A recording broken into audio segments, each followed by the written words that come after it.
I know that there's 500,000 other things that you could be doing, but I think it's important for us to gather occasionally to sort of catch up on what's going on. I appreciate everyone being timely. I appreciate everyone being here. Again, like I was saying, I know invigorate hopefully somewhat some of the work that we do. So thank you. So what we're going to do is I'm going to try to get through a pretty packed agenda here, if my computer will work. Okay, maybe not. Maybe we'll just use the mouse. There we go. A pretty packed agenda. So, and if I can get through it all, then we'll have some time for questions and potentially get out early. So what we're going to do is welcome. All right, we did that, so number one's done. I've got a few staff updates. We have some new staff that we've hired. I don't know how many of them are here, but if you are here, I will be asking you to stand up so that we can see you and meet you. I want to talk about some new projects, programs, and publications, the PPP. Then for the show, I'm just the warm-up. The real show is the PR team. Kelly and Jolynn will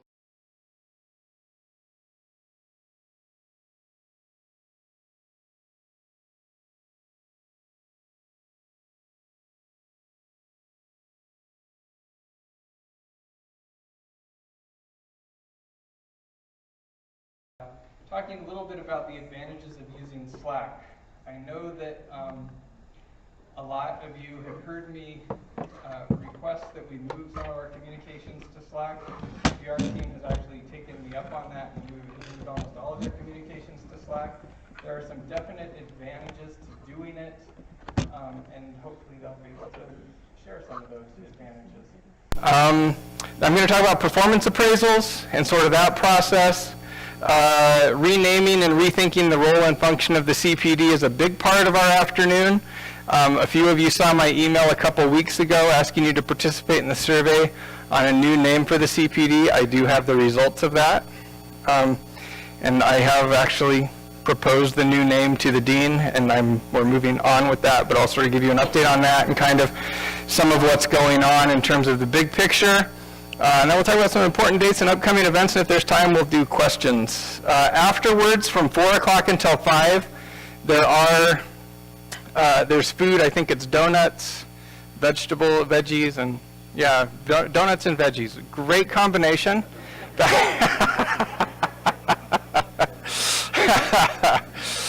If you are a vegetarian, they are not veggie donuts. So that's, we tried that. They were not, I don't know if there's bacon donuts, but back in the lobby of the CPD, just take some time to hang out and have a conversation. We're, again, frequently so busy doing what we do that we don't take time to socialize and get to know the folks that we work with. So we're trying to set aside the hour after this for a little informal socializing and just get together. So that's kind of where we're going today. So what I'll do is I'll jump in first here to staff updates. We actually brought on quite a few new staff, and I don't know how many of these folks are here today, and if you don't like your picture and you are here today, you should probably reach out to somebody to So in the services division, if any of these folks are here, we have Camille Broadhead, Sydney von Niederhausen, Nydia Pimental, Ethan Smith, Kristen Field, Brian Field. Are they related? Okay, perfect. I was just curious. They kind of came as a package deal, and okay, perfect. And then Karina Molina. Are any of these folks here today? You might be up. Oh, there we go. That's Camille, right? There we go. Boom. There we go. Welcome, Camille. You're the only one we can formally welcome, but thank you for being here. Oh, that's Karina. Okay, there we are. Welcome, Karina. Thank you for being here. We're glad to have you on board. The services division sees a lot of new staff all the time with the various programs there, and so this is usually the largest group, and we're always happy to have you join our happy family. Research and training, I don't know, I didn't intend to put these back to back. So you have services with a lot. Research and training brought on Cassidy Haverkamp. Is Cassidy here? I don't think so. She's a URLN trainee who's going to be helping with some of the programs there. in the TA division, I know some of these people are here. We have Sydney Anderson, who's the new proofreader. Sydney here? I thought maybe not. No, okay. Seth was here. I saw Seth sneak in, so Seth is right there next to Dave on the row. Doing behavior work, Carrie Shea. Is Carrie? Okay. Ronnie Dietrich, and then Debbie Ballard. All have joined the TA division and are doing good work there. So if you see any of these folks, if you see faces that you don't recognize, please reach out and introduce yourself. Again, we're so busy out in the world that sometimes we don't pay attention to the folks who come and go through our midst. And so please try to reach out, and if you see some of these new faces, introduce yourself and make them feel welcome. Administrative division, I know this one's kind of funny. Jolynn Lyon here. Jolynn has worked with us for many years as a contractor. We finally convinced her to come on as an employee. Actually, I don't know that we convinced her. It's kind of a needs basis. So Jolynn is now officially a CPD employee, so we're happy to have Jolynn. She writes a lot of our blogs and does a lot of the PR for us. In the AT project, I don't know how many of you know Clay left. Clay moved to North Dakota. Why, I don't know. But why? But no, I do know why. His wife got a really good job out there in North Dakota. And so Clay, who was really a fixture in our lab, left. And we hired Garrett Halligan, who's the AT lab coordinator now. Garrett has an extensive background with Alpine Healthcare and has worked in various settings with assistive technology. Actually brings a really nice skill set to the project. So if you want to drop by the lab as you're walking on campus and want to drop by and see Garrett, you'll see the only other man. Well, I'm actually just jealous of his beard. That's all there. No matter what I do, it's not going to look that good. So. Bora Lee is a VISTA volunteer. We spent a year trying to find a VISTA volunteer to work with the AT project to do some multicultural diversity outreach, and Bora kind of came out of the woodwork and has filled a really nice niche with the AT project doing some of that. And I didn't see Bora here today, but if you see Bora around, please welcome her. And then Michael, how do I say this name, Lois? Luke, okay. So Michael Luke, who's going to be a wheelchair technician down in Salt Lake in the CREATE program. And then with the PSP Vista program, you have Maya Barton, who Maya's been around for a bit.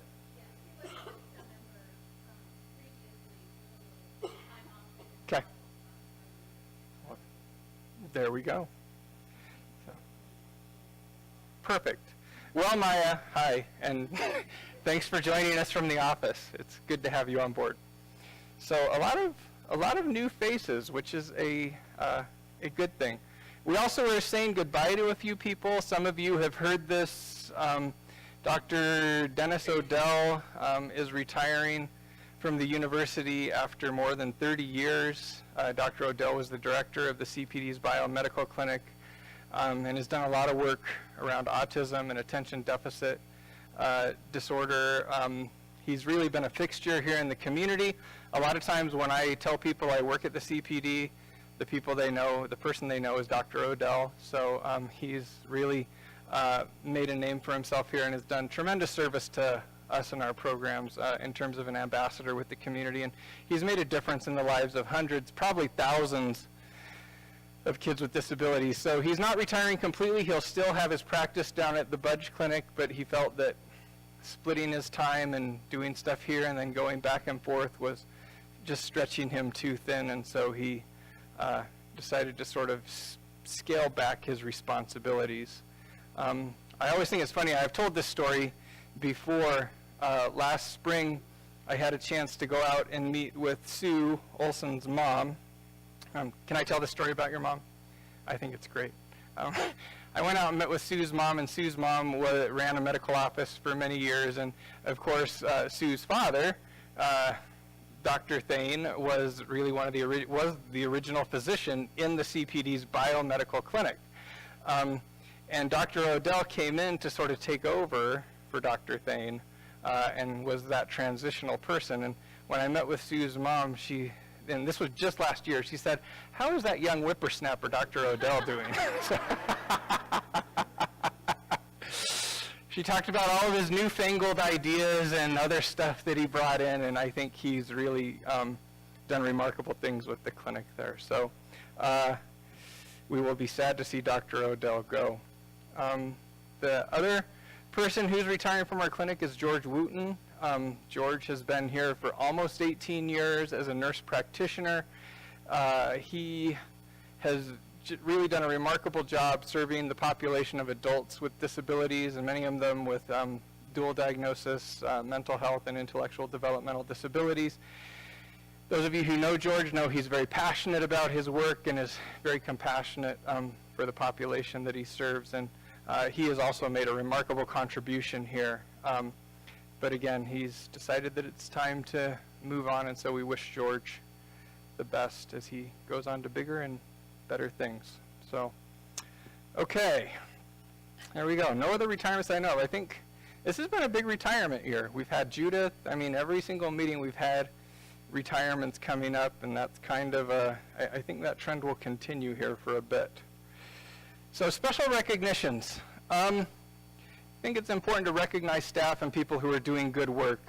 Those of you who attended our dinner, our holiday dinner, we started a new tradition there, the Spirit of Service Awards, and so I won't spend a lot of time on this because a lot of you were there, but we recognize John Whiting, Mary Ellen, Lois, and Patty for the good work that they do. This is going to be an ongoing tradition. As much as I like the potluck, I think it's nice to have a formal dinner with real silverware where we can sit down and have conversations. I'm a little bit old-fashioned that way. And these Spirit of Service Awards are going to be something to really, I think, recognize the service of people who largely go unrecognized but do a lot of the good work that's important to keeping the CPD running. So in terms of other recognitions, Marla Neff. Marla is in the back there next to Sue. And Janelle's back there too. No, oh, you moved. Okay. Marla and Janelle have spent a good portion of the last year, I think, getting the CEC, the Division of Early Childhood, back up and running here, and have taken a significant leadership role in that. So Marla Neff is now the president-elect, and Janelle is the vice president for the new CEC Utah chapter. So kudos to you for taking leadership and getting that back up and running. That's an important connection. Up to 3 also did some remarkable service by placing 10 students during the fall semester and expanding their dialogic reading groups to 2 additional community child care centers. So they're growing and doing good work. And then finally, Jason Parker, who is a VISTA volunteer with the AmeriCorps VISTA program, who's at South Cache Middle School, was chosen as a male role model for a student who had a difficult time connecting and trusting adults. Sounds like me. No, but he, I don't know how many of you know, and I know that we've done this in program coordinators meeting and other venues, the important work that the VISTA program does in terms of being these on-the-ground mentors and program coordinators in the schools and nonprofit organizations in the valley here and along the Wasatch Front. And it's always nice to see them be recognized. I know that Shauna and Ricky and the rest of the team over there do a tremendous amount of work to make a big difference in the community. And actually, Kelly and I were talking about this before you all came in. We don't see them a lot because they're out and about doing work in the community, but they have a big impact when we look at the end of the year sort of numbers and everything. It's remarkable, sort of that footprint that you leave in the lives of these at-risk youth and other populations here. So thank you for your work. So let's give all these people a round of applause.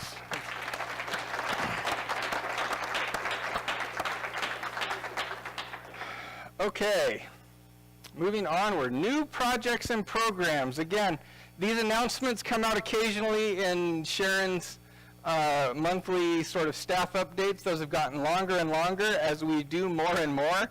And so I pulled out a few that I think is worthwhile to highlight. And again, I think it's important that you know what projects are at the CPD so that when you're looking for collaborative opportunities, you can reach out to the right people. And a lot of times people don't know what exactly we do, the breadth of what we do. The Task 12 project, speaking of retirements, Byrne Jones, who worked with the Task 12 project for, over 20 years, John. It was Yeah, it was a long time. Byrne retired this last year. We hired Jen Harvey to replace Byrne. And the Task 12 project, I don't know how many of you know what that is. They sort of train and certify sign language interpreters in the school across the country. So Jen came in earlier this fall, and the first thing she did was write a major grant to sort of expand the work that the Task 12 project does. And so they were awarded the Sign Language Interpreter Training Grant from the Utah Public Service Commission. This is $300,000 a year, I think, for 5 years. Yep. To get more sign language interpreters trained and in the schools here in Utah. And actually, that's where Jen and Norm are today. They emailed me last night. They're interviewing 26 candidates for to work on this project. So it is a significant project. It is a huge sort of growth piece for the Task 12 project, and we're grateful for Jen and for the TASTE team for your support in getting that up and running. UATP, the Assistive Technology Project, received a $2,500 donation from the Stokes Foundation, which supports some of the efforts between UATP and the Mechanical Engineering Department. I don't know how many of you pay attention to what goes on in the UATP, but there's always little stories in the news. This past year, they've done a lot of work with the Mechanical Engineering Department. I think one of the stories that I remember most is the one about the cordless, the wireless charging station for wheelchairs. And so they worked with the Mechanical Engineering Department for quite a while, but one of the issues with a wheelchair is having to find outlets and stuff to plug it into, and they worked with the engineering department to create this pad on the floor, kind of like a wireless charger for your phone, where you just have to set it on it, and it will charge it. And actually, I think made the USU magazine and several other, I don't know, Jolene, do you remember? I don't know, it was out there. But anyway, they do good work, and the Stokes Foundation has donated to help expand that work. Let's see, Lisa Boyce and Eduardo Ortiz, Eduardo's right there, have been awarded a CPD Faculty Fellows Award. This is an award that we created with the Associate Dean for Research, Jamison Fargo, to get College of Ed faculty members more involved in the work that we do at the CPD. So essentially what this does is it provides time for USU faculty members to come in and collaborate with our staff to expand a particular project. Now, these are not little projects. These are big projects. They are required to they have 3 deliverables. They're supposed to have 2 peer-reviewed publication submissions and 1 grant application. So sort of committing to this is a big commitment. But Eduardo and Lisa have been working for quite a while on a partnership with the University of Casa Grande in Ecuador. And they've received a grant to sort of expand on that work, and they're doing some remarkable things there. The thing they don't recognize is they will be presenting to you at some point in the future about that work. Actually, you do know that. We talked about that. And then Mary Ellen McLean Verdoes, who's in the psychology department, and Vicki Simmonsmeyer and Marty Toohill were also awarded a CPD Faculty Fellows grant that's focusing on reading fluency and comprehension in students with autism spectrum disorders. So we're looking forward to the outcomes of those. Those are great opportunities to really formalize the collaboration with the departments. Okay, what else? Picky eaters. Joy Green, who is not, I don't think Joy's here today. Joy is an occupational therapist in our services division. And April Litchford, who's a graduate student in dietetics, have started a picky eaters group over in the new Sorensen Center.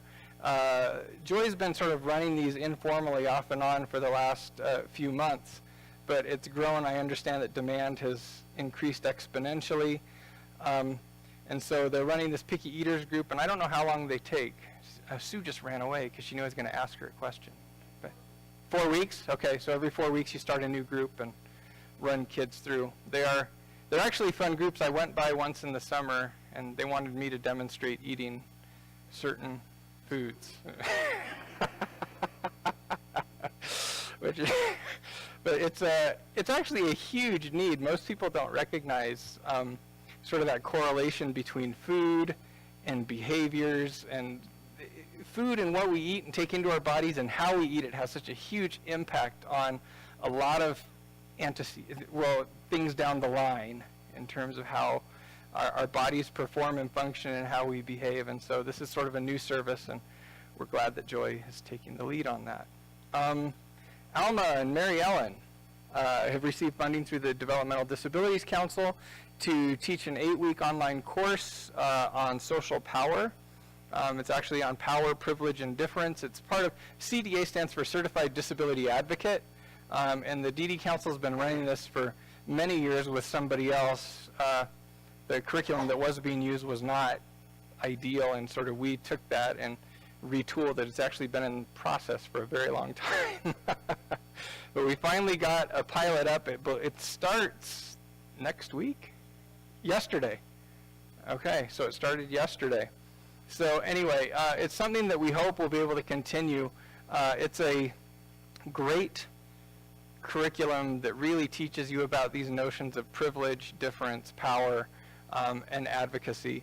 And so we'll see. We're sort of doing the pilot now. We'll see how that goes. But the hope is that this is something that will grow and be able to market across the country. So there's that. And then finally, we have the Employment and Community Integration Capacity Building Center. This is in progress. Actually, the funding's supposed to be here in March. We just finished the last little bit on it, I think.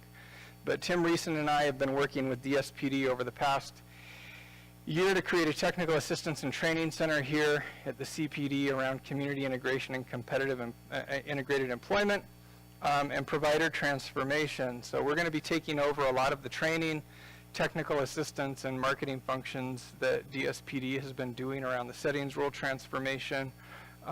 This is going to actually be a huge undertaking. Will allow us to bring in quite a few new staff, and will sort of put us on the forefront of sort of changing how disability services are delivered here in Utah. We're really excited about this opportunity to build on some of Tim's work and then to expand some of what we do here at the CPD to more of a Medicaid and home and community-based services population. So you will hear a lot more about this. We'll actually have quite a few positions that we'll be hiring to support this one. And so please watch for those. Any help that we can get getting information out and recruiting a good participant pool for this would be greatly appreciated. Whew. And you want to know what? This is only a small fraction of the work that we all do. This is just some of the bigger ones that are kind of going, that are a little more high profile. There are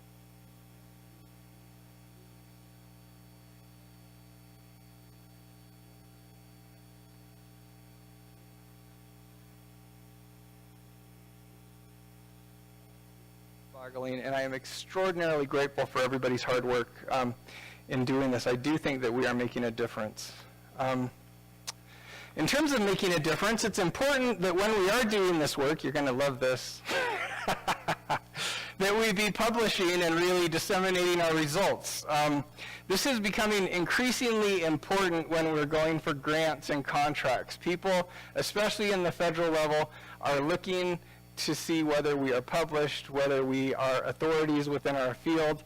And so getting the word out about the work that we do, the data that we gather, and the difference that we make is exceptionally important. We've had a good run here since September. I just went back to September to sort of highlight some of the big publications, and these are peer-reviewed publications. There's a lot of publications that we also get that are not peer-reviewed, that are in more popular press or online forums. But these are just peer-reviewed publications. So Tim Reeson's had 2 in the Journal of Vocational Rehabilitation and the Journal of Rehabilitation. Eduardo and Lisa have one that's in press right now. Lexi, there you are, Lexi. I know, I talked to her about this yesterday. Lexi's had this one in process for 2 years, and fine. Okay, it's a long time coming, but again, a lot of these things take time to get out there. Lexi got one. Mark Innocenti just had one accepted to the it's a chapter actually in the Encyclopedia of Infant and Early Childhood Development. Cindy and George had a publication in Jared. WebAIM had actually quite a bit in the proceedings of why my brain's not working. The 2018 ICT Accessibility Testing Symposium, which actually publishes articles that go along with it. It's an actual proceedings. which is nice. You don't get to just submit and show up with a PowerPoint. You actually have to write something for it. So it's impressive. And I would highly recommend some of these are locked down behind paywalls, unfortunately. You can go through the library to get them. I read Cindy, George, and Jared's just earlier this last week. I would highly recommend that if you have a chance, when these staff communications come out from Sharon, read about the work that we're doing. It's impressive. It really is impressive. And again, I think it's a way of really recognizing that we're doing more than what we see on the surface. Okay, with that said, thinking about reporting, thinking about getting things out there, NEARS. It's your favorite. That is not me. I need to clarify. This is Shia LaBeouf. Yeah. If you haven't seen his video, you should go watch it. But no, that's what my kids said. My kids are like, why are you on there? It's not me. But NEARS. NEARS, I don't need to tell many of you this. Some of the new people I do. NEARS is our National Information Reporting System. It is how we report what we do and gauge our impact with our federal funding agencies. It is a pain in the butt, but it is necessary. This database where we report what we do, the people that we trained, our publications, our presentations, important boards that you sit on, all these things are gathered in NEARS, and federal agencies use this database to look at our impact and to gauge our impact. It's not just Health and Human Services or the Administration on Community Living. It goes across many federal agencies. And so this is part of sort of maintaining that reputation and our competitiveness on a federal level is getting our NEARS entered. So just a reminder, get in there and get it done. You will see more emails from Kelly over the next few months reminding you to get it in there. The drop dead date, just so everyone knows, is the end of June to get everything in, and then I get to use July to do reporting. But ideally, we like to have everything in there by the end of June so that we can do our federal reports and get that out. Did you have something, Kelly? The drop dead date is the end of June, but you can enter data any time. Yes. And it's a lot easier if you keep up with it. It really is. It is. It is, yes. There's many ways to do it. I know some folks, when they do a training, immediately go in and enter it. Once you enter it once, it's easier to do it again. You can carry records over. If you have questions or concerns on how to do this, talk to Kelly. Some people do it quarterly, some people do it monthly. Whatever it is, just make sure you're regular about getting that data in. So, anyway, there you go. That's my NEARS spiel for today. Slack. I'm going to turn it over to Kelly and Jolynn. So I will lay a little bit of context here, and then I'm going to let them sort of provide this case study. So I think it's important to highlight teams that are working effectively together. The PR team has been remarkable in how effective they've been at communicating with people who are not in the office frequently. They're sort of out and about and in the community.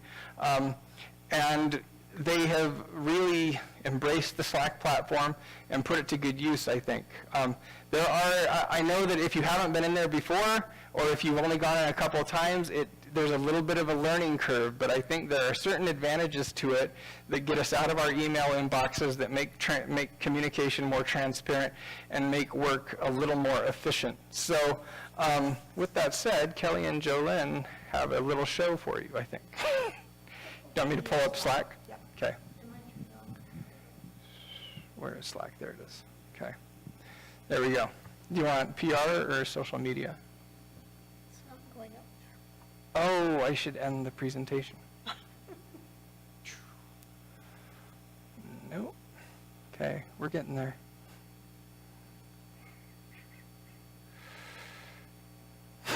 Maybe not. Just joking. It's a nice thought. Why? Huh. Okay. Dun, dun, dun, dun, dun. Boom. And boom, there you go. All right, you're on. So, as Matt said, I'm Kelly. I think I know most of you. I do a lot of information-related tasks in the center, but one of my main jobs is public relations. And I'm fortunate to work with a team of really efficient, really talented people who help me. And pretty well, I shouldn't even say help me, we just do this. But for the sake of this presentation today, when I was thinking about it, I thought, well, I guess they are my team of slackers. So,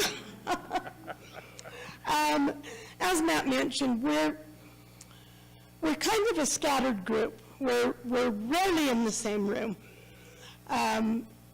Slack has been a really good way for us to kind of have a constant communication that is, it's a great task management tool. We've increased our productivity, we've increased our accuracy. The problems you always have with emails going back and forth is sometimes you hit reply all, sometimes you don't. You're not sure if everyone's seeing it who needs to. And that's just one of the problems with email. If you read this, I think we all face this. You're trying to be focused on one project and there's 9,000 emails coming in. And they're all distracting. And I don't know about the rest of you, but I just, why did it do that? Where'd it go? This is your computer. Good grief, do you have enough on here? Oh, wow, that was shocking. Yeah. There we go. Okay. Slack provides you with, you can create channels, and you'll notice those over there on the side. We run most of our stuff, yeah, Amy?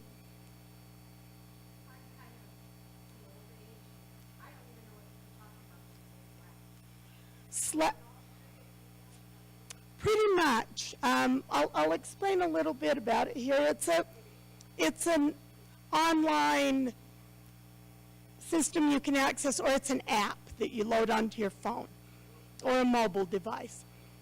And when you go into it, you've got these channels down the side which you can join. Our PR marketing channel that I'm on here right now, Jolene and Story and I communicate with each other through that all the time, and it's pretty much ongoing. We don't have to worry about sending out emails, answering emails. I can get up in the morning, glance at this, know exactly what's happening in our PR world. Story wasn't able to make it today. One of the things that she was going to talk about that's really handy is you can integrate a lot of other systems into Slack. We have our Twitter feed. Oh, I keep doing this. Just click there. And there, just click. No, just click there? Click there, yeah. Okay. There you go.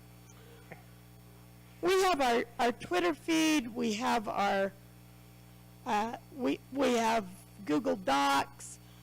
We have several other things like that integrated into our system. So I don't have to go to Twitter to see what's going on in PR. I can see it right through here. If we're sharing Google Docs, you don't have to go back over there to open it up. You can just access it through here. It kind of looks like chaos when you first look at it, but believe me, this is controlled chaos. It is so much more efficient. When I post something there, I know that Jolene's going to see it. I know that Story's going to see it. You can also tag people specifically, and then you know for sure that they will see it. You can do private messaging through it as well. Besides the main PR channel, we've got a couple of others that are for the blog. It's there if I want to go access it for a print article. It's always in there. I guess I kind of covered that. The best thing that I can really say about Slack is it's just really simplified our process. It's not like going through email because you're not constantly getting distractions. It's focused. and it's transparent, like Matt said. We all know. I want to let Jolynn talk about some of the things she likes about it, but Story was ill today and couldn't come. She sent me a few notes. She was just mentioning the integration. She says the benefits of embedding these services means no switching between windows, everyone's notified at the same time, and it allows multiple monitors, like our Twitter feed has monitors for spam. So it keeps everybody up to date. Channels can also be dedicated to different topics for training or whatever you want. Story runs a channel called Social Media Hipsters that several of the other project social media managers, if we've got questions, they'll post on there. We can help them with it. Story's posted a Google Doc with a list of all of our CPD projects. She's posted some federal accessibility hacks. I'm sorry, I'm so hoarse. Anyway, but I would really encourage you to give this a try. I can't stress how much more efficient I feel that we are as a team through the use of this product. I'll let Jolynn come up now and talk a little bit more about what she's found useful about it. So here's Slacker Jolynn. Hi. So I thought I would pretty much just give you a case study of how we've used Slack, and in fact there was a good example today. But before I do that, I just want to emphasize also, one of the things I really like about this, it's better than email, it's better than Box, because I can see the photos without having to open them. And anytime I put a photo up, I can include a little bit of information, maybe on how I would like it used, or who it is, you know. So those messages that I'm able to attach to the photos are really useful when we're working with each other.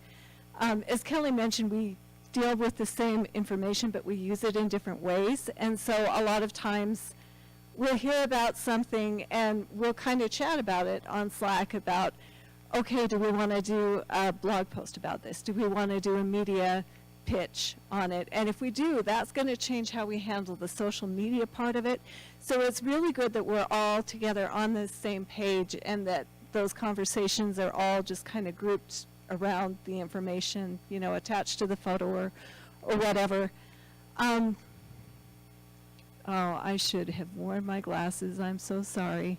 Which one are you looking for? I am looking for policy. Here it is. Yep. Okay. Earlier today, Matt posted this flyer on policy. And through Slack, Kelly and I had discussed that I would not be available for that phone call between Sachin and the CPD regarding policy. And so she took some notes. She messaged them to me on Slack. Matt posted this flyer, and as I looked at it, I was like, you know, if I move this around a little bit, we could probably turn it into a blog post. So Kelly and I messaged each other back and forth on that. Eventually, I asked her, do you have any photos? This is, again, all through Slack. She's told me where to look for some good photos. I was able to get those done, and I'll just show you at the very end. PR marketing types is right there. Okay. So right at the end, I was able to post a link to our blog. So Story's got that. She can push that out through our social media, through Twitter and Facebook and Instagram.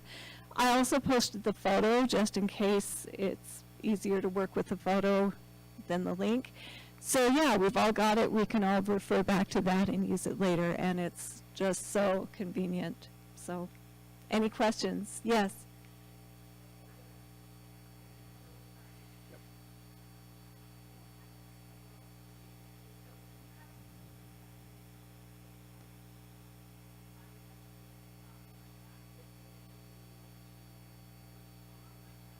And I may need to defer that question to Matt, can answer because I know that I was invited to a lot of these groups. I know that we started, like Story started the social media hipsters, and we started the PR marketing one. Yeah, I'll turn that Okay. over to Matt. I'll try to answer that. So if you join Slack, and is this somebody's book? I don't want to, is that yours? No, you're good. If you join Slack and just look for USU has a workspace. We have our own separate workspace, USU CPD, that's just for CPD projects. So there's, and I would have to invite you to that. You might be able to find it. I think you should be able to find it. It's usucpd.slack.com, and you should be able, it should show up. It's not closed. And so you have multiple work groups that are down the side here. So this is our CPD space. We use this for the Mental Health and Intellectual Disabilities National Training Center grant. We're collaborating with Alaska and Kentucky, and email was just outrageous. Trying to really work across distance with a large team, email was not working. It was just too many people. People were left off of messages. You're just going back and forth. You feel like you're living on email. This is a messaging platform that allows everybody to see everything across Alaska, Kentucky, and other locations, and we don't have to always be going back and forth with email and forgetting everyone may not see it. So for project management, sharing documents, all sorts of stuff, it's all in here. It's sort of the entire conversation. It's like an ongoing meeting, essentially, in one space. So I know that some of you are not part of the USU CPD. Some people are actively using this. Some people, I invited everybody. I've actually invited everybody at least 2 times. I haven't done it for a few months now. I probably need to send out a new invite to everybody to remind you. But again, I cannot require people to use this. I just think it's something that has been remarkably effective with a lot of the teams in terms of opening up communication and just being a little more efficient. So I'm trying to encourage others to embrace new technology. It eliminates, I think, a lot of the problems that we struggle with in email. So. How many of you actually use Slack on a regular basis? Okay, WebAIM, okay. So Vista, AmeriCorps, Seth does, Sue, Aggie's Elevated has a channel on there. I mean, if you want, so let me actually walk you through briefly the channels that are on the USU CPD space, and not all of them are up here. Yes? Let me add one more thing. One thing that we have found really useful is everything that's in Slack is so searchable. Yep. You can click up in the corner, all the images and documents you've ever placed pop up, or all of them within the channel. Or you can search by a word. It's so easy to find information that's way back in the channel. Yep. So, yeah, it's kind of like your email on steroids. And in a good way, yeah. And you know how efficient this would be if you've ever found yourself searching through your email inbox trying to find that message where somebody attached a document and you can't find it. This eliminates a lot of those issues. So in terms of some of the basic channels, we have an accessibility channel that we created several years ago to ask questions about accessibility as we were doing the staff professional development with John and Cindy. We have an Ask the Director channel where people can post questions to me. We have a brainstorm channel where people post ideas, you know, if you have new ideas for projects and other things. CPD data, this is one for Kelly. Actually, nobody's on there. Nobody wants to talk about CPD data. I know. We have a diversity channel. We have a general channel. We have high-low, which is sort of people sharing a high point or a low point of their day, just something that you're struggling with. Our mental health grant, name and brand. So actually last summer when we were talking about renaming, we started this name and brand channel. A lot of you were invited. There's actually 55 of you on it to have a discussion about what the new name of the CPD should be. So quite a few of you participated there. We started a policy channel yesterday for all policy discussions. PR marketing, a random one. Mark particularly likes the random one for posting community events, so I always like to see what Mark puts up there. The social media hipsters, if you're interested in social media and kind of what's going on there and need support from Story or Rachel or some of the other social media managers, this is a great place. And then we have private channels too, U of U consults around redesigning clinical services and stuff. And there's other channels that I don't have on mine. Aggie's Elevated, it sounds like, has one. WebAIM has one. You have your own channel, right? Or your own workspace? We do. We don't utilize it. Okay, yeah. So anyway, again, I don't require it, but again, I found it to be so remarkably valuable that I want to share it with you and encourage you in your various projects or with the various teams that you work on to consider using it as a way of communication. If you're like me and that cartoon that Kelly put up is actually really true. My job could be just answering email all day. If I chose to, I could just do email all day and fill all of my time just doing email and doing nothing else. And this sort of this has actually helped streamline and make that a lot more efficient because I don't have to go through chronologically and look at all the messages. I can see them all in one space and sort of get caught up in one glance. I don't have to click through. If you find that that's a challenge for you, you may want to consider this. When we are done with this meeting, I will send out new invites to everybody on the all and the hourly listserv to the CPD workspace. And again, if you have questions or concerns, you can post them here on Slack or you can email me or Kelly, and we'd be happy to help. Does anybody else have any questions before I move on? Yes? Sorry, we'll wait for the mic. Thank you, Jeff. Just out of curiosity, I was wondering if the people that are using this all the time are using the app on their phone mostly, or are they at their computer usually? I'm using both, and I think that's true across the board. Probably 70% of what I do, I'm at my computer because a lot of it's while I'm at work. But sometimes it's kind of one of the good, bad things, but mostly good, where Jolyn and Story and I are all going in different directions all the time. A lot of times we'll get a notification, we're out somewhere else, it's on the phone, we can respond. Yep. And they all work pretty well. They're a little bit different from the desktop to the mobile version, but both of them are pretty easy once you just kind of dive in. Yep. I've noticed I use the app a lot more just for communication. If I'm going to be moving documents around or dealing with photos, I'd much rather do that at the desktop. So. And I am almost 95% desktop. I don't use the app much at all. I think it just depends. Other questions? I can't see anybody beyond Richard. I just see Richard and Amy and Jacqueline. Okay. A few months ago, I sent out sort of some videos and some readings about Slack. I will resend that so that if you sort of glossed over that, you have it again. Again, I just think when we look at the way that communication is moving and the way that this has sort of helped in terms of inter-organizational, inter-project communications, not just here at the CPD, but this is the main messaging platform for many large corporations and other large companies because of how efficient it is in terms of ensuring everybody's on the same page. I just want to share that because I think it's valuable. So, okay, let's go back. Let's see if I can be a little more efficient about getting back to where I was. Okay, so that's Slack and a case study. Thank you, Kelly and Jolyn, for sharing.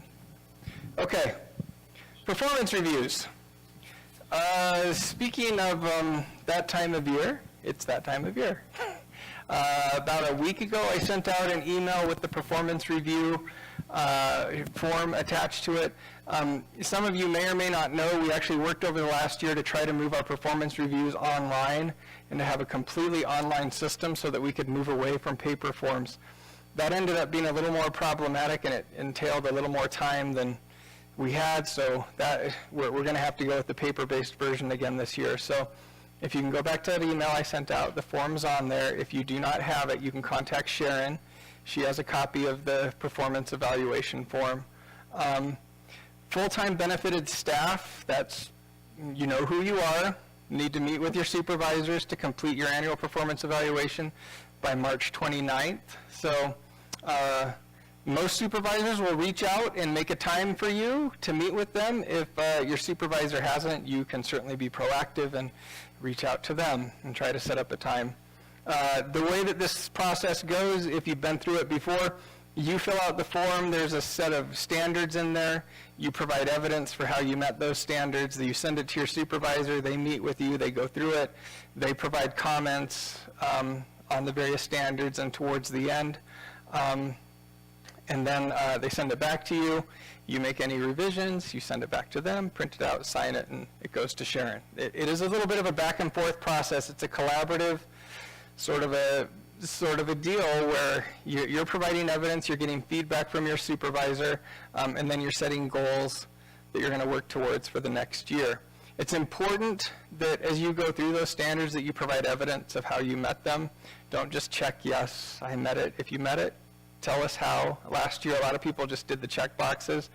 At least provide some evidence for how you met the standard. Be reflective and think about it. A lot of people say,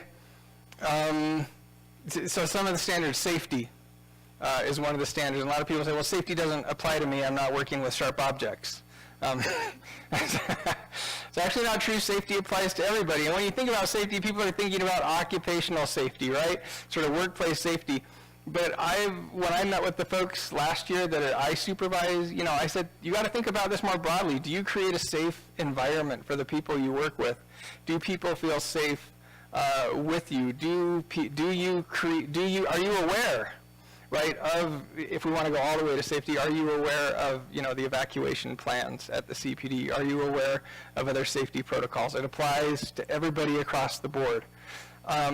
So entrepreneurial was another one that people said, well, I don't have to be entrepreneurial, I'm just administrative staff or something like that. Everybody can be entrepreneurial in the place where you work. Being entrepreneurial doesn't mean that you're bringing in money necessarily. It's a mindset. And it's a mindset of problem solving and trying to find new opportunities and trying to address those problems and really taking advantage of those opportunities. So when you read it, be reflective. Think about how are you being entrepreneurial? Even if your job just entails answering the phones, are you trying to identify ways to do that better? And if so, you're being entrepreneurial. Make sure that when you fill it out, you carry over your goals from last year's to this one and provide evidence for how you met each goal. So again, goals was something that has not been done at the CPD. Prior to last year, it was sort of an optional thing. Last year, when we put this new process in place, I asked everybody to come up with 2 to 3 goals. I think it's important that we do that to ensure that we have something that we work towards. So I want you to carry those over, provide evidence for how you met them, and then goals should be in line with division priorities. If you're in technical assistance division or in your project priorities, make sure you know what the goals of the division are, and that the goals that you're pursuing are sort of supportive and in line with those goals. Know what the mission of the CPD is. Are your goals supporting the mission of the CPD? Are they supporting the vision of the CPD? Are they in line with our core goals? If you don't know what the core goals are, well, we'll get to that. We have monthly brown bags where we talk about our core goals. You should all be able to name them off the top of your heads, hopefully, right? Healthcare, mental health, employment, transition, personnel preparation, and accessibility. There's 6 goal areas that we work on here. And your goals that you put down on your performance evaluation should be supporting those overall goals. And then I'm trying to think, and then full-time staff who are at program coordinator or project director roles or have a master's degree or higher should provide evidence regarding their efforts to generate funding for their position. This is something that we sort of implemented last year too. But because we're largely a soft money funded organization, it's everybody's responsibility, especially those senior level staff, to be taking an active role in generating funds to support themselves and their projects. So again, we want to see evidence for what you've done to really move forward with that aspect of your position. I know that's a little bit daunting. People don't like performance reviews. But we don't get better unless we get feedback. And unfortunately, we try to avoid feedback. We're all nice human services people. We don't want to bring up the difficult issues, but if we don't address them, they just sort of fester. And so it's important to use this as an opportunity for some honest discussions and for honest feedback with the people that you work with. So there we go. Bill Gates said it right there. We all need people who will give us feedback. That's how we improve. I can't say it better than that. Although it's not required, really the only people who have to fill out the performance evaluation are full-time benefited staff, but I would still like to highly encourage supervisors to meet with hourly and part-time staff to discuss expectations and provide feedback. You don't need to fill out the form and do the whole rigmarole, but I think it's worthwhile at least once or twice a year to sit down with all your staff and to make sure that everybody is getting feedback to know whether they're meeting expectations or not. If you look at the research, and I know you're all looking at this, I do, unfortunately, I'm a little nerdy that way. Research has shown that regular feedback increases motivation and elevates engagement. It enhances career development. When you have goals to work towards, you're going to get better, which leads to increased performance individually and collectively. So, again, I know that people sometimes see the performance review process as a hoop you have to jump through. I want it to be an opportunity for you to think critically about what you do and how you do it and to get feedback. So if you have questions or concerns about it, please don't hesitate to reach out to me. I'm happy to help. If you're a supervisor and don't know how to have a difficult conversation, I'm happy to help. If you don't know how to fill it out, if you can't find the form, if you have concerns about what constitutes evidence, please let me know and I will help you. Okay. Actually, I think, I do have one more. Here we go. This is kind of how we all approach performance reviews sometimes, right? Sometimes doing a good job at work is like wetting your pants in a dark suit. You get a warm feeling, but nobody else notices.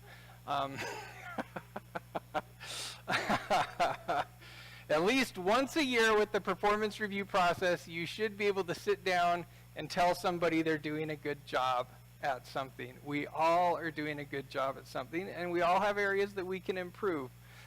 It shouldn't be like wearing a dark suit and wetting your pants. We should all at least have at least one opportunity throughout the year to get that feedback. So, okay, questions or concerns about performance evals before I move on?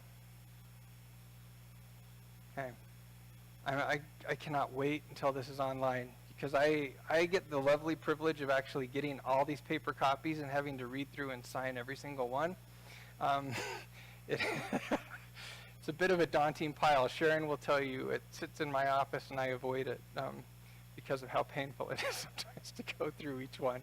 But I do read them all, I do pay attention, and I do sign every last one of these performance evaluations. But it is a big stack of paper. Okay, if you have questions or concerns, let me know. So how are we doing as an organization? If we're going to talk about performance evaluations, I think it's worthwhile to talk about how is the CPD doing in general. And I have to thank Richard for pulling this together. So although there's many ways to judge how an organization is doing, because we're a soft money shop, one of the key ways we do that is by just program income. We would not have jobs if we're not out there hustling, trying to bring in new projects and contracts. We all know that every other department here on campus, they're pretty secure in their jobs. They get funding from the state. They don't have to go write grants and contracts. We do. And as a result, this is kind of how we measure success. So this year to date, we have brought in $16,532,689.26. Which is about $2 million ahead of where we were last year. Last year at this time we were at about $14.2 million. So we're actually having a really good year, and a lot of that is directly attributable to your hard work and efforts. And so I would like to give everybody a round of applause. Thank you.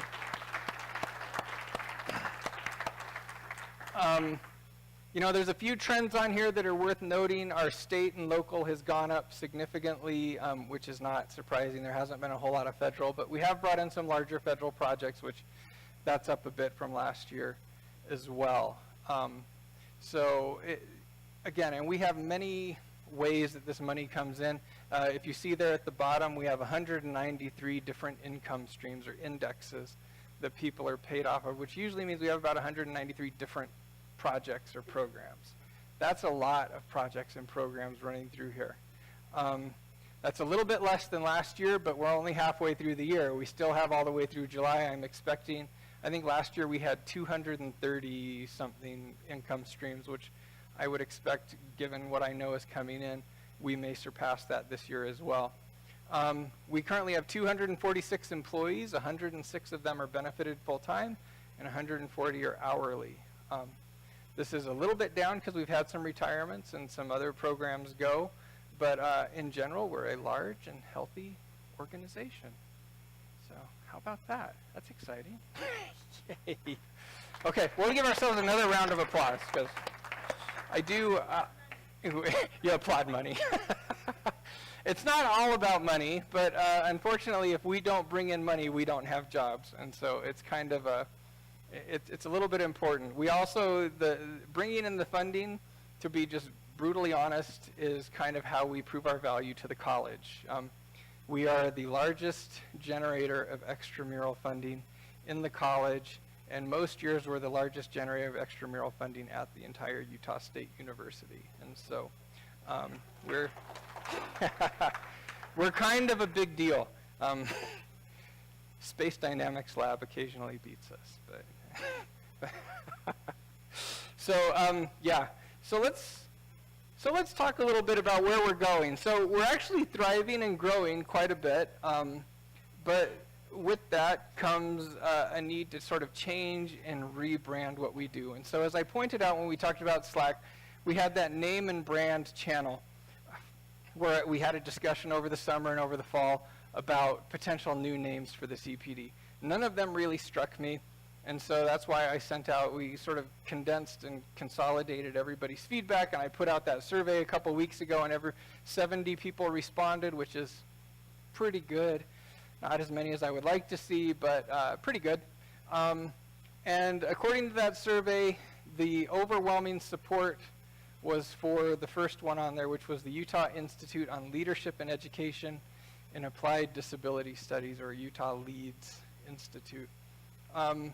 Just for those of you who haven't been here a long time, just to go back in terms of history and why it's necessary to consider renaming ourselves, the CPD was named the Center for Persons with Disabilities back in the 80s. Back in the 80s, saying a person with a disability, that person first language, was kind of a revolutionary thing, and it really set us apart from other organizations. As people first language has become more and more accepted, and as other programs have adopted this, well, just the term disability instead of handicap, we've sort of disappeared in terms of our identity. When I tell people I work at the Center for Persons with Disabilities, they're like, oh, I have somebody who wants to go to USU who has a disability. Can they come to you and get support? They think we're the DRC, frequently, the Disability Resource Center. And the Center for Persons with Disabilities doesn't really describe the full scope of what we do. Another thing that was a little bit problematic when I came in 2 years ago and I looked at sort of the list of projects, we're a center with a whole bunch of centers underneath us. So we're the Center for Persons with Disabilities. We also have a project called the Center for IDEA Financial Reporting, Fiscal Reform, what is it, Shauna? Fiscal Reporting, Center for IDEA Fiscal Reporting. We have TACE, which is actually the Center for Technical Assistance and Excellence in Special Education. That's a center. We have the new National Training Center on Mental Health and Intellectual Disabilities. Oh, I had a whole list of these, and now I'm in front of people, and I'm going to forget them all. There's a few other. Oh, there's the National Center on Disability Access and Education, the NCDAE. There's two others that I can't remember. And so we're a center with lots of these other centers underneath it, which is why one reason that the Institute name came out there. But when we did the survey, we looked at the 70 responses. 60% of folks felt that this was their number one choice.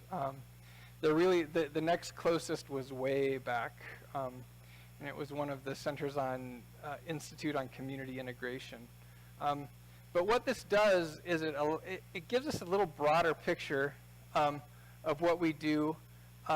It's a little bit, the acronym itself, Utah Leads, we want to be viewed in a leadership role.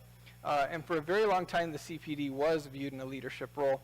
But that is slowly, I think, diminished over time. And this puts a very clear leadership stamp on what we do. We should be leading the field when we're talking about disability services. And this puts that right out front there. So I have proposed this name to the dean. We're going through the process of getting proper university approvals. Along with sort of this rebranding and a PR we're going to develop a PR campaign and over the spring and the summer, and hopefully be able to launch a whole sort of rebranding in August of 2019. We're going to be making a video to do some PR. We're going to be coming up with a style sheet, so we have a new logo and a new word mark and everything else that's going to sort of encapsulate this. And so you'll have opportunities to participate in that process as we go through it. So it's been a long time coming, and I know that there are those who are reticent about making this change, but based upon feedback for the last 6 months, CPD, although I understand we're at the top of our search results in terms of internet searches, when you put in CPD, we pop right up. It just has become a little bit of an anachronism and not quite descriptive, nor is it aspirational, I think, in terms of what we are and what we want to become. So anyway, before I move on, does anyone have any thoughts, feedback, questions?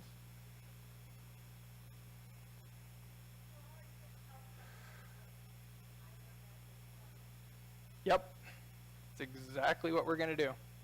Yep.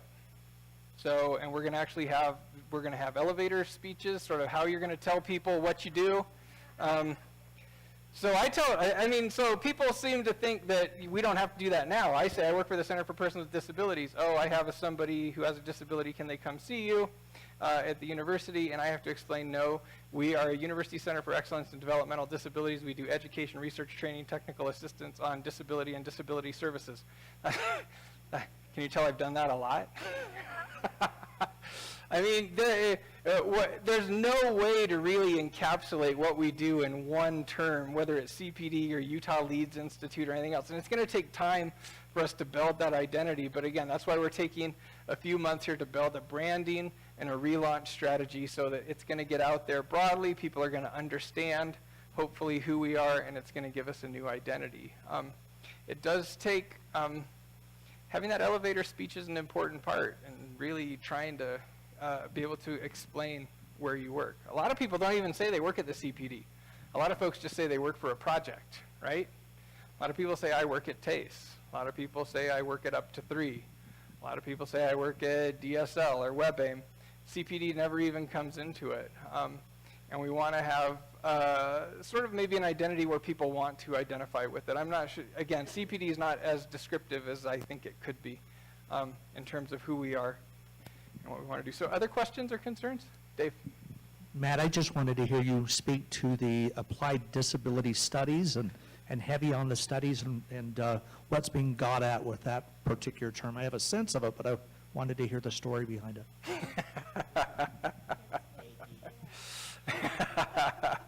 So part of this is related to, I don't know how nerdy you want me to get here. A little nerdy? Okay. Fields have, especially in the social sciences, have bodies of literature behind them that support what they do. A lot of what we do is supported by the body of literature in disability studies. Now, certainly there is special education, there are other content areas that inform it, but in terms of a USED mission, and sort of an overarching conceptual framework, disability studies is that field. Now, the problem with disability studies or women's studies or gender studies or racial, I'm trying to think, critical race studies, I mean, you have a lot of these fields that are similar, is that frequently they're theoretical. They are just focused on, the theory, the ideas, and are not necessarily applied. And so, in one of the conversations, and actually multiple conversations, is like, how do we communicate that we're doing things, that we're not just thinking about ideas, we're actually applying these ideas and creating programs that work. And so that's where the applied piece comes from. So part of it is that disability studies, what informs what we do. Applied is that we're actually doing things out in the community. The other piece is that we're working on a disability studies minor, which will be a leading partner on with the Department of Special Education. So that's going to be part of what we do. We also have a disability studies doctoral program that we staff and lead. So it's kind of a core component of who we are. But in terms of trying to find a broad theoretical body of literature that maybe captures what we do, disability studies seem to make the most sense. I couldn't say leadership and excellence in special education because we do much more than special education or early intervention or accessibility or any of these other things. And so what was a body that sort of captured and could provide an overarching framework for that? Does that make sense? Kind of? Yeah? Maybe? Other questions?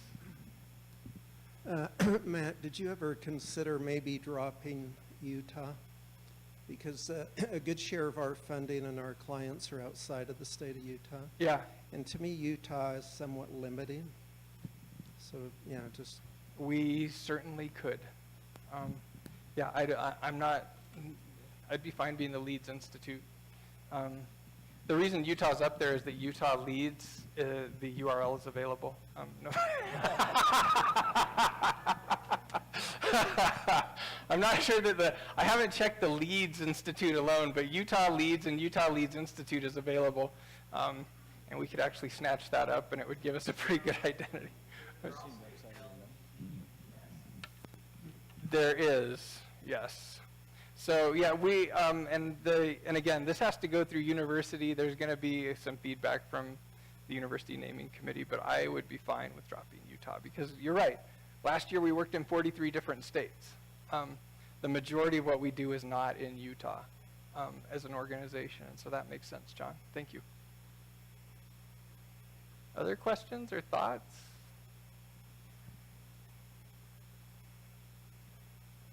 Folks are talking. I know there's going to be talking. I know, again, picking a name like this is not easy, and there's going to be people who agree and disagree, and I'm well aware of that. But again, when I first came in, one of the first things that I was asked was, would we be changing the name? And I think I was pretty clear right up front that eventually we would, and sort of the time has come to do that. So we're going to proceed with this, and I will keep everybody in the loop as we hear back from the university. The university could say no, but we will see where it goes. The process has begun. So, okay. So I'm going to take a few minutes here with this notion of renaming and rebranding to share a few ideas with you. I try to use these as professional development opportunities, and the next one in the summer, our next meeting is going to be sort of a state of the state. But what I want to do is sort of lay a framework for when we're talking about renaming and rebranding what we do at the CPD, sort of some ideas for this direction. Part of the nerdy thing that I do is I spend way too much time thinking about this place. Way too much time thinking about this place. And starting this year, I've started taking about a week off to do what I call a think week. Bill Gates used to do this. A lot of folks do this where you sort of hide away. You do a lot of reading and professional development and really focus thinking about the organization. Really trying to focus on that big picture stuff. On a day-to-day basis, again, I could spend all day in my email dealing with minutia, and which is fine, which is also important. But a lot of times when we're thinking about, we forget that there's a broader organization and a broader vision. And so this year, I spent actually 3 days. I didn't get a full week to think about this place. And there's a few things that came out of that I think are important. And some of this is driving some of the changes, and will be driving some of the conversations that we have over the next year. And a lot of this is informing that innovation is a value. Last year when we did our strategic planning, we launched our guiding values. We identified innovation, inclusion, collaboration, and caring as our 4 guiding values. I would say inclusion, collaboration, and caring we all do pretty regularly. Innovation's a little bit harder. And so a lot of the focus of my thinking was around how do we cultivate innovation, and what does it mean to be innovative in the human services? So as I went through this, I was trying to think, what is the CPD? And what does the CPD do? And so the CPD, as we think about it, is not, and it can't be anymore in our current modern context, an independent entity striving for self-preservation. Although we go back to those dollars, and it's important to bring those in and to sort of maintain our funding, we're not an independent entity. We don't work alone. Everything that we do is in collaboration with somebody, a funder, a community partner, the clients and consumers that we serve. Everything is part of this collaborative approach. In fact, I like to think of the CPD as a community, as I say there. And we serve this community, right? So we're the hub of a community, and we serve this community, and we do that by building and investing and connecting all the stakeholders in that community through our efforts, through what we do. And I think this is an interesting metaphor. Not thinking of ourselves as this entity, not thinking of our project, this is all we do. We like to, it shifts the way that you approach people and work with people when you think of your work and what you do as a community. It's more nurturing. It ends up where you're cultivating longer-term relationships. You're not using somebody else for what you can get from them. You recognize that you are interdependent and need the other members of the community. And when one member of the community succeeds, you are also succeeding. A lot of this innovation and a lot of this community building is happening online through technology, which is one of the reasons I wanted to share with Slack with you today. Technology is driving innovation in the human services. And like I say here, we can expand what we do by embracing new technologies that will ensure that populations that are underserved in rural and other parts of our state, country, or world have access to the information and services that we can provide. There's a lot of places outside of Utah. I would say Utah's a little bit behind the curve in terms of embracing technology in the human services. But if you look at some of the human service models in California and Massachusetts, Indiana, Illinois, the way that they are using technology to give people access to information, services, supports that they couldn't get any other way is absolutely remarkable. And I think that as we think about the future of the CPD, I think we need to keep in mind, how are we embracing and building on technology to expand what we do? I know that we're doing this in clinical services and thinking about telemedicine and some of the outreach that we do there. But how, as you think about how you can do more, how can you use technology to drive innovation in your project, in your field? So, I mean, when we think about the attributes of an innovative human service agency, and so these are broad, sort of, again, agencies that serve people, if you want. And this could be a state agency, this could be an organization like the CPD, but a lot of these agencies are characterized by many projects serving diverse needs. But when we look at the research on innovative human service agencies, there's some commonalities that come out. So innovative human service organizations are clear about the purpose of innovation and delivering outcomes and reducing operational expenses, and they achieve those results at a higher rate than their peers. So if we look at this, innovative human service agencies are more successful at reaching different citizens groups and demographics, and if you compare organizations that are considered innovative and not, it's 59.3 to 40, almost 20% difference, right, in terms of who they're able to reach and how effective they are at it. Innovative human service agencies discontinue programs or services that are not performing well or meeting outcomes. And actually that's at a huge rate, right? That's 73.3% versus 41.9%. I've worked at several university centers like this, and I've spent my career in university centers like this, and the one thing that I saw coming up through all these centers was this need to sort of hold on to programs and projects even though they'd grown outdated and were not delivering outcomes. I think it's really important, and this is going to be something that we do this year, that we evaluate our programs and that we say, is this program actually serving a need? And is this a program that we need to maintain? Everything takes effort and resources, but if it's not serving a need and it's not delivering an outcome, we shouldn't keep doing it, right? That's the definition of insanity, keeping, and I'm going to totally butcher this quote, right? Doing something that doesn't work in spite of the evidence. I can't, anyway, there you go. That's a butchered quote. You've all heard it. So the other thing that these innovative organizations do is they reduce human errors by customers or employees, 66.7% versus 41.9%. This is really important when we're talking about our dissemination efforts and the people that we serve. This has been something that we've seen in several of our projects over the last year. Errors in accounting, errors in billing, things like that have actually ended up costing the organization much more. And it's really important that over the next year we take a very, very targeted approach at trying to reduce these errors in our accounting, budgeting, service delivery, so that we're actually operating services and delivering services in a more efficient manner. And then finally, just like I said earlier, leveraging technology-based solutions to innovate and reduce operational expenses and improve service outcomes. 60% versus 38%.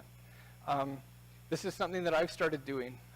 Last year, I spent a lot of time on the road going to Salt Lake. I still spend a tremendous amount of time going to Salt Lake because sometimes you can't replace an in-person meeting.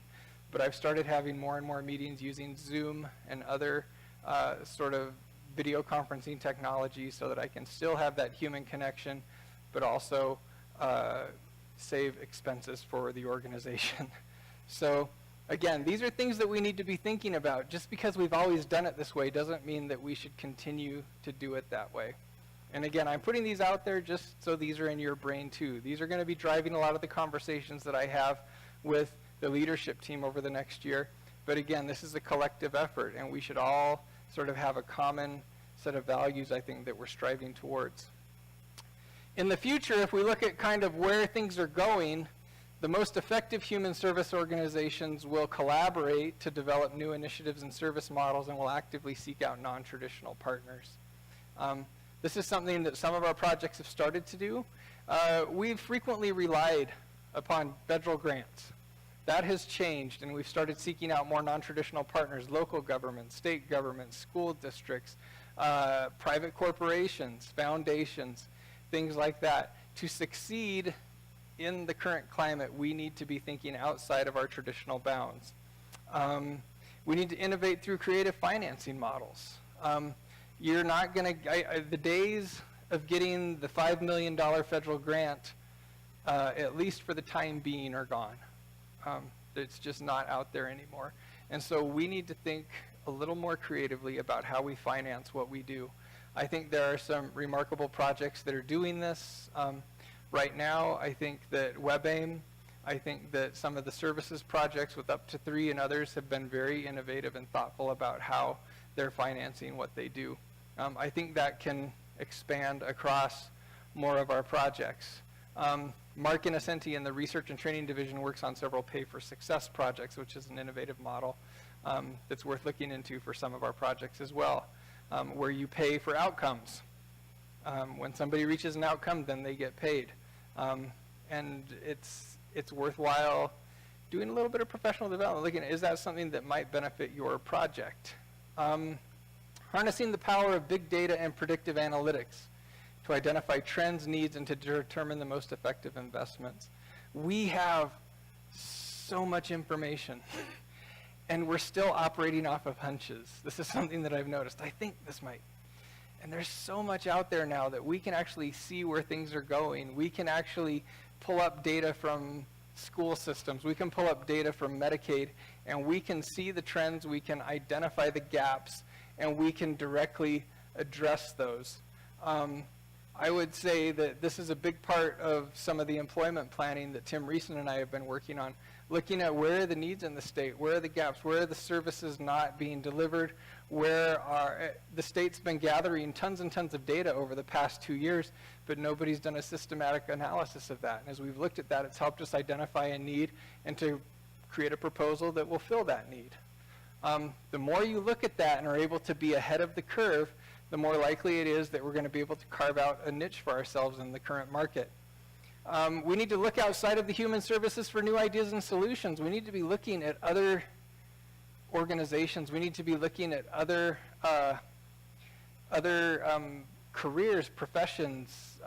We need to be looking at the private marketplace for what is working, and then trying to take those ideas and implement them in our programs. The economy right now, for most private corporations, is going gangbusters. It's the best it's been, right, for years and years and years. Corporations are doing a remarkable job at taking advantage of this climate, and yet universities, university centers like this continue to struggle a bit because we're operating from an older model. We operate, and I tell this to people all the time, the CPD is very much like a private corporation. Although we are housed at a university, we sort of live and die by our bottom line. We have to bring in money to support ourselves. We can't, that money, and we don't know if it's coming in on a year-to-year basis, and we have to deliver a competitive service in order to be refunded. Other organizations, other universities don't have to do that. They don't have to necessarily be competitive, right? They're going to get that funding kind of no matter what. We have to be competitive. We have to do what we do better than anybody else. And one way of doing that is looking outside of the human services for new ideas and solutions. And then the other thing that is going to be a theme, especially when we're talking about our services here, is targeting the whole person and their service ecosystem. And I think some of our projects do a remarkable job at this. Up to 3, the clinical services, the interdisciplinary clinic that's been functioning there, is really looking at the whole person and looking at the service system that they work within and trying to address those multiple needs. And this is something that we're going to be building on over the next year, but really recognizing that people don't exist outside of a broader system. This is especially true for people with disabilities, and helping people with disabilities navigate Medicaid, navigate vocational rehabilitation, navigate Social Security, and helping them understand that ecosystem and to work within that ecosystem ensures that services can be delivered more effectively. And so really not just thinking we're going to target your attention deficit disorder and medicate for that. It's looking at the bigger picture. This is the same with any of our projects. An early intervention, it's an interdisciplinary team that's working with these kids and really looking at the whole development of the child, not just one piece. But we need to sort of let that diffuse through our other projects. So this brings up the big question. Clinical services. I mentioned earlier that George and Dennis are retiring, and the question has been out there, and I know I've heard in the community and elsewhere, well, what's going to go on with clinical services? And so I think that it's worthwhile to address this with the whole group so that everybody hears it straight from the horse's mouth as to why we're doing what we're doing there. And again, some of the stuff that I've just talked about is driving this thinking. So given the retirements of Dennis and George, it was a good time to really reevaluate what we do in the interdisciplinary clinic in the Sorensen Center now. When the interdisciplinary clinic started, when Dennis came on 30 years ago, it was a different landscape. You didn't have HMOs. You didn't have a lot of the HIPAA was non-existent, right? A lot of the regulations and the rules that we live within now in our healthcare climate didn't exist. And what's ended up happening is that a lot of these regulations and rules have placed small clinics like our developmental behavioral health clinic at a tremendous disadvantage. Additionally, 30 years ago, what we delivered was innovative. And it was, nobody else was doing that work. Nobody else was serving kids with ADD. Nobody else was serving kids with autism spectrum disorders. But with the growth of IHC and the University of Utah Medical School, we've seen a lot more competition, and not just them. Our developmental behavioral health clinic has competition from Idaho State University. People go to Idaho State University instead of coming here in some cases.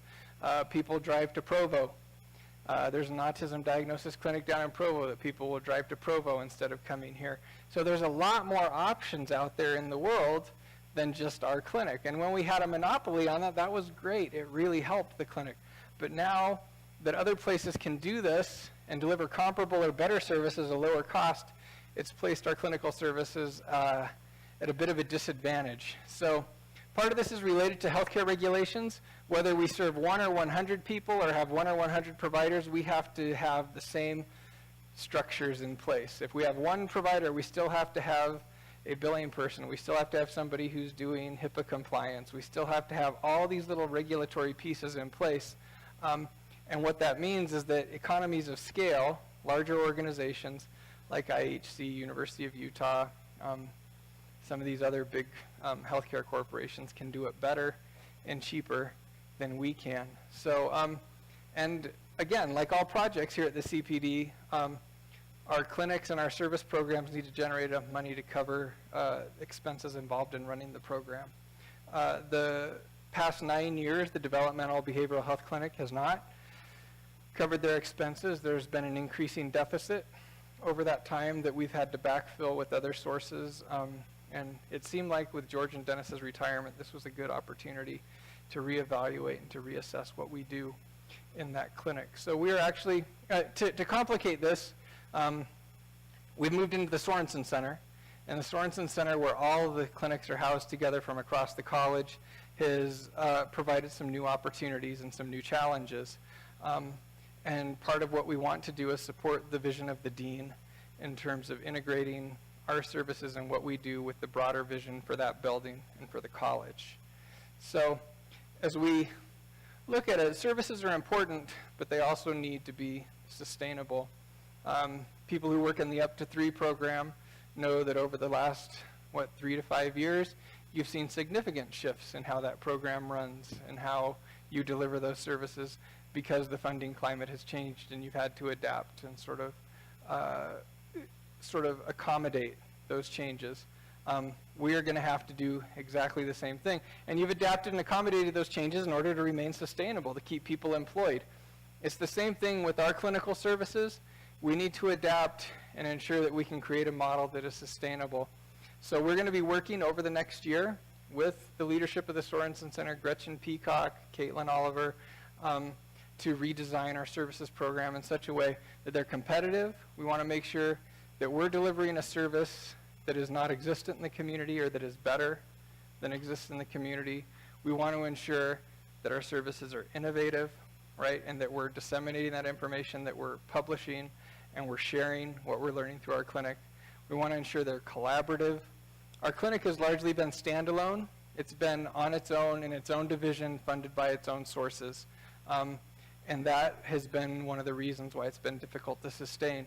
We want to ensure that as we rebuild the clinic, that it's integrated with other departments and with other funding sources so that it is stronger in the long run.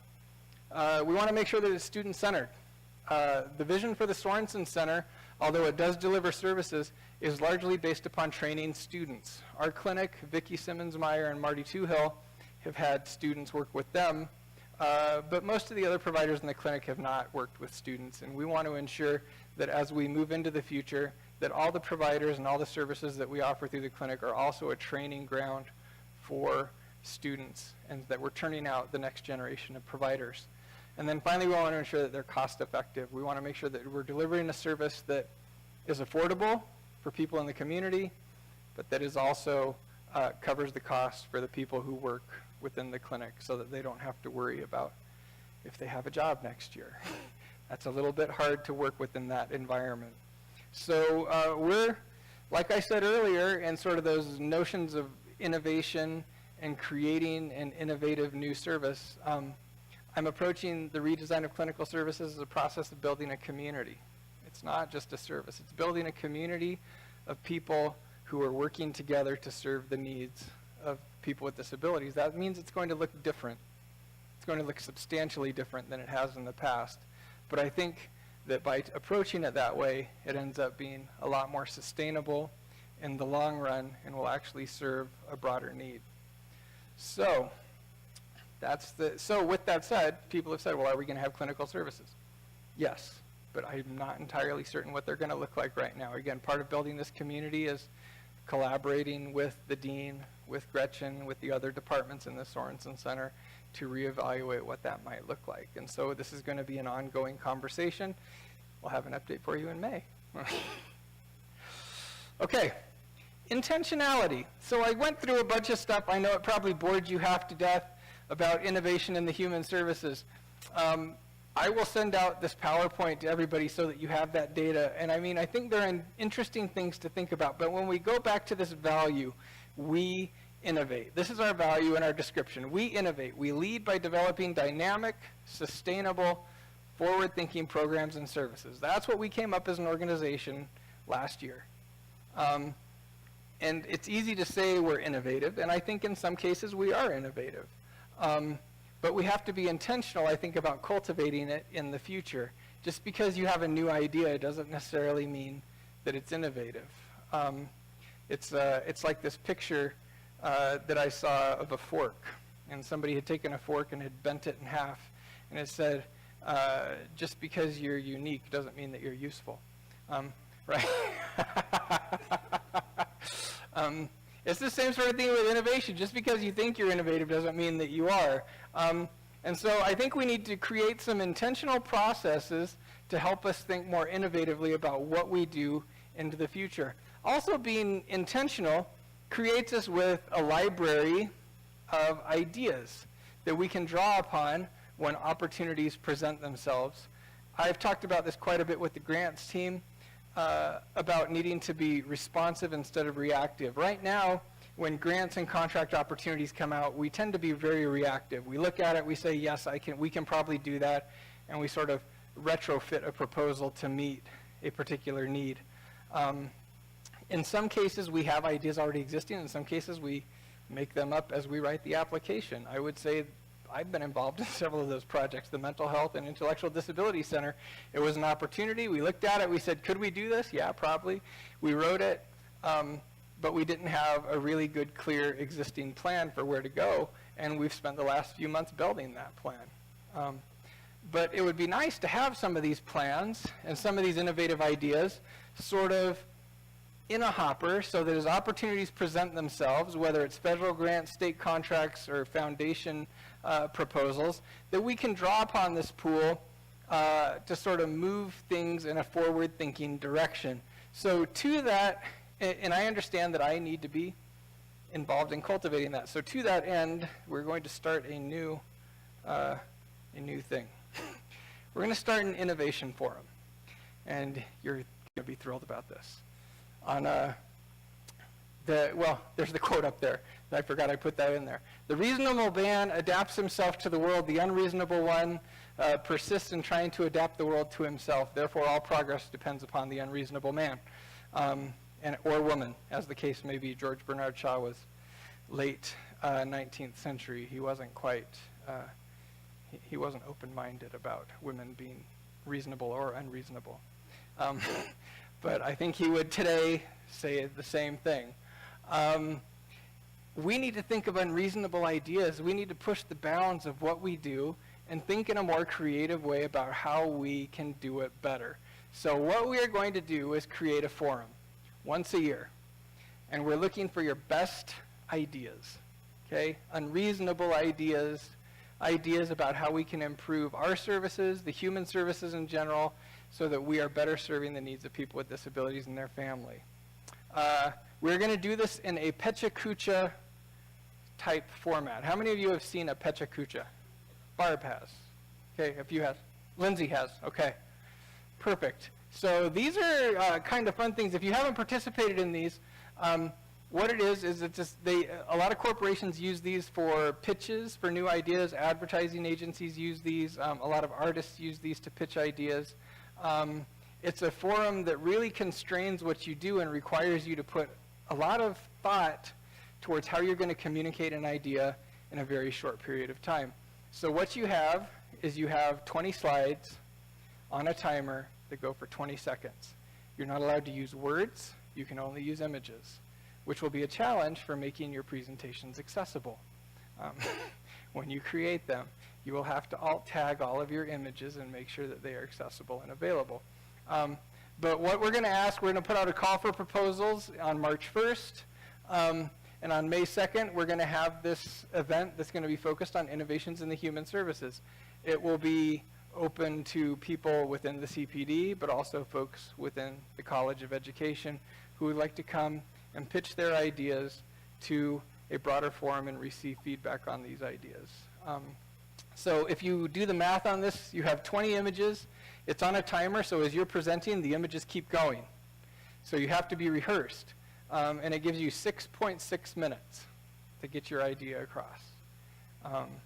So it's a great, these are actually really, really fun events. It's a way of sort of sharing ideas, and they're frequently quite entertaining. But what I want you to do is to think over the next little bit, what are some ideas that you have to make things better? And how do you communicate that in images? And then how do you present that in 6.6 minutes? And the idea, again, is that we're creating a forum to talk about ideas, to get new ideas out there, to create a library where we're thinking innovatively. Again, it's a structure to be more intentional about innovation and what we do. So let me double check my time here. Okay, perfect.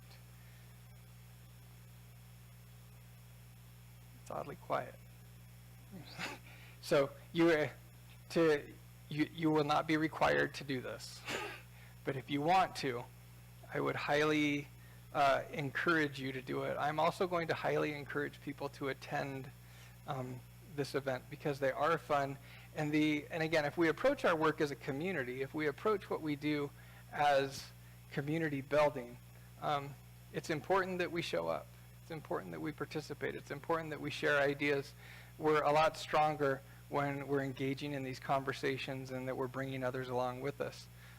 Nowadays, it's pretty rare for people to sit and come up with a great idea on their own. We live in a climate where we need sort of that power of other minds to come up with new ideas. The notion of the inventor, again, sitting alone coming up with, or Thomas Edison, right, sitting alone coming up with the light bulb. That doesn't happen much these days, right? The world's far too complex. The world is far too nuanced for us to sit alone and to come up with these ideas. It requires a community, and so I would highly encourage you to attend this. You will see it come out. I will send out more information. I will send out the template to actually do this if you're interested in doing it, and I'd welcome your questions. Okay, finally. We're just coming out on the other side of the longest government shutdown in U.S. history. We are a federally designated organization. The government shutdown did not affect us this time. But I think that what it does indicate is that the future is not as certain as it was 10, 15, 20 years ago. The federal government is no longer as reliable a funder or a driver as it was. And this means that we're going to need to be flexible going into the future. If the government shutdown would have gone a few weeks longer, it would have started to affect our programs. It would have affected the nutrition program. It would have started to trickle down to our grants, right? Where we would not have the funding to do what we do. Which means that, again, although federal dollars historically were seen as being relatively stable, they're a little more risky these days than they were. And so we need to be, again, thinking innovatively, be thinking flexibly, be sort of stretching the bounds of what it is that we do as an organization. The metaphor that I like to use for this is bamboo. So the Japanese proverb here, the bamboo that bends is stronger than the oak that resists. Any of you who've grown up around oak trees know that you can have these gigantic, huge oak trees. And at the University of Idaho, where I came from, their administration building is surrounded by these gigantic oak and sycamore trees. Many of them are hundreds of years old. And these big windstorms would come through, and we would walk out after these windstorms, and you would have huge branches that had broken off onto the ground because they couldn't withstand the wind. So although an oak tree is definitely a strong, it's a strong tree, it's nowhere near as strong as bamboo. Bamboo is really a remarkable organism, for lack of a better term. So as we move into the next few years, we need to be like bamboo, and our ability to weather what's coming up is going to be dependent upon two things. And again, going back to this theme of being innovative, we have to be flexible, and we have to be able to forge collaborative partnerships. And I think bamboo is a nice metaphor for both of these things. Bamboo can, and I don't know how many of you have actually seen a bamboo grove in a windstorm. A bamboo grove in a windstorm, especially smaller bamboo, can be blown down till it's flat on the ground. And the minute that the wind stops, it comes right back up, right? Bamboo is very, very difficult to break. If you've ever tried to get on a bamboo stalk or one of the poles and tried to bend bamboo down, it's near impossible, especially green bamboo, to break it. And you can actually push it right down to the ground, and it pops right back up. It's resilient. It's strong. And in many ways, it's stronger than oak, right? Your cutting boards, your floors in your homes now are made out of bamboo, and yet your clothing's also made out of bamboo. Have you all seen bamboo clothing? Yeah, some of your clothing, so it's flexible and soft at the same time. It's a remarkable substance. It's a nice metaphor, I think, for where we need to go. We have to be, hard. We have to be resilient. We have to be flexible all at the same time as we move into this future, because it's not the same future that we had. The other thing that makes bamboo resilient is its root structure, and this is where I get nerdy just for a second. Actually, I've been more than nerdy today. Bamboos grow through rhizomes, and rhizomes are a series of interconnected roots, right?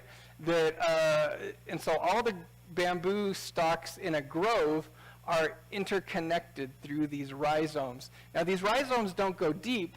Many of them are, less than 6 inches underground, and yet because they're interconnected and they're sort of all tied in together, it makes it very, very strong. So it's very difficult to uproot bamboo. I would highly recommend, if you plant bamboo in your yard, it's invasive. It does take over. I'm not sure about here in Utah if it's invasive, but only till winter and then it dies, yeah. They do have hardy forms of bamboo, but it grows and it's very hard to uproot. It's very hard to pull out. If you've watched any of the footage of tsunamis that go through Indonesia or Thailand or any of these areas recently, you can see some of them where you have these bamboo groves where the tsunami goes through and completely flattens these bamboo, and then the bamboo pops back up through the water. And yet it's not, the rhizomes are only 6 inches deep in the ground. And it ensures that that bamboo is strong because of its interconnectedness.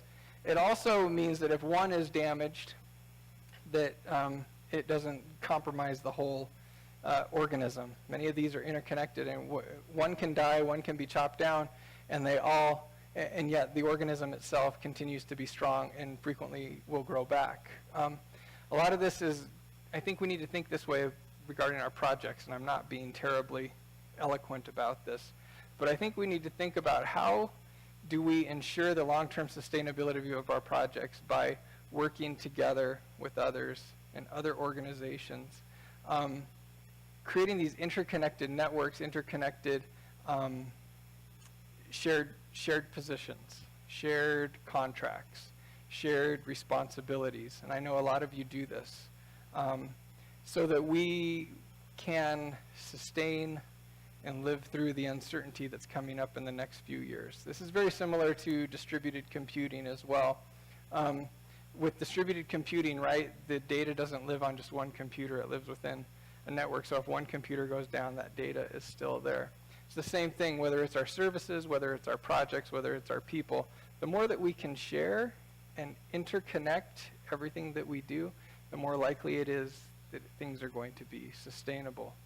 There are people in this room that, are paid off of 20 and 30 different funding sources throughout a year.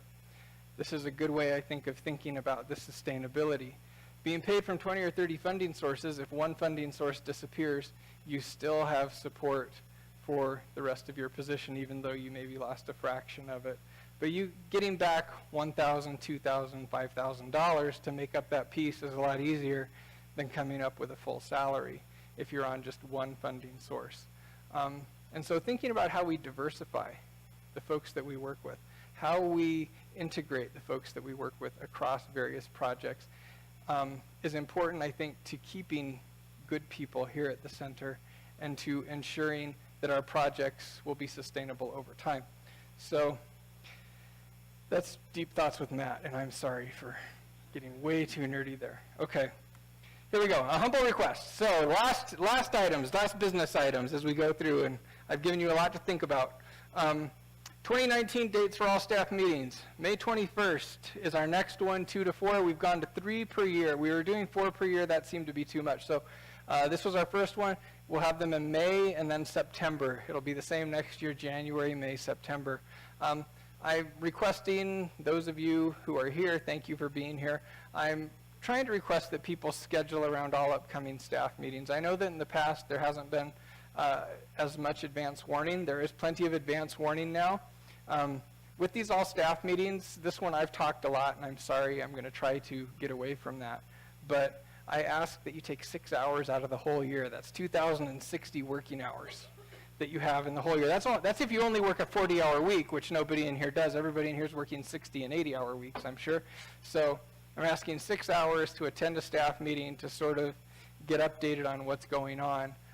Please make this a priority and try to schedule around it. It's important that we're all informed and on the same page if we want to move forward as a community and an organization. Upcoming important dates, just so that everyone's aware.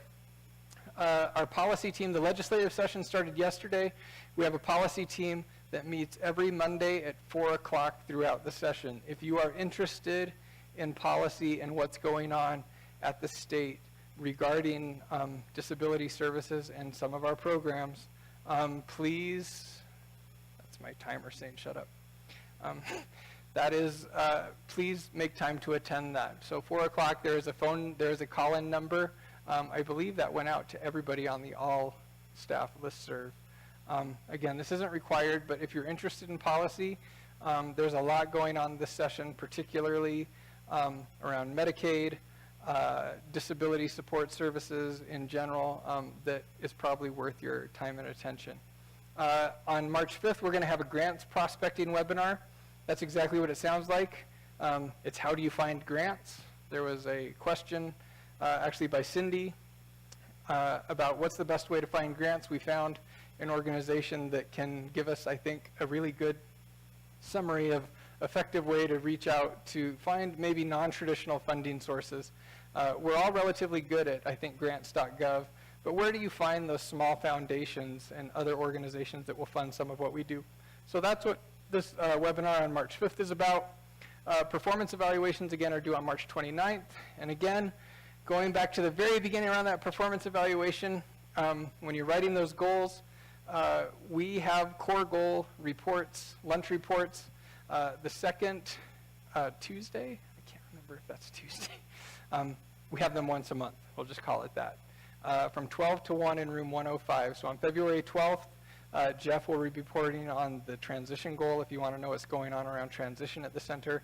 March 12th, Norm will be reporting on the personnel preparation goal. On April 9th, Sue Olson will be reporting on the health goal. And then May 14th, Tim Reeson will be reporting on the employment goal. So again, these are not required, but if you want to know what's going on around these and you want to be involved in some of the project development, I highly encourage you to come and attend these short meetings. And then finally, most of you know that USU has been in the news for the past few years because we have not been so good about sexual harassment, discrimination, things like that. Although this has not changed, I want to highlight it. Everybody, when you come in, is supposed to do a sexual harassment training. There is an online training and there is an in-person training. I would like you to go back, check and make sure that you are up to date on your training And if not, I would encourage you to go and renew your online training and attend one of these upcoming in-person sexual harassment training. So there's February 13th, March 21st, and April 5th at the library. It's, again, a small piece out of your year, and yet it's really, really important that we be aware and sensitive to how we interact with other people. We can certainly do better.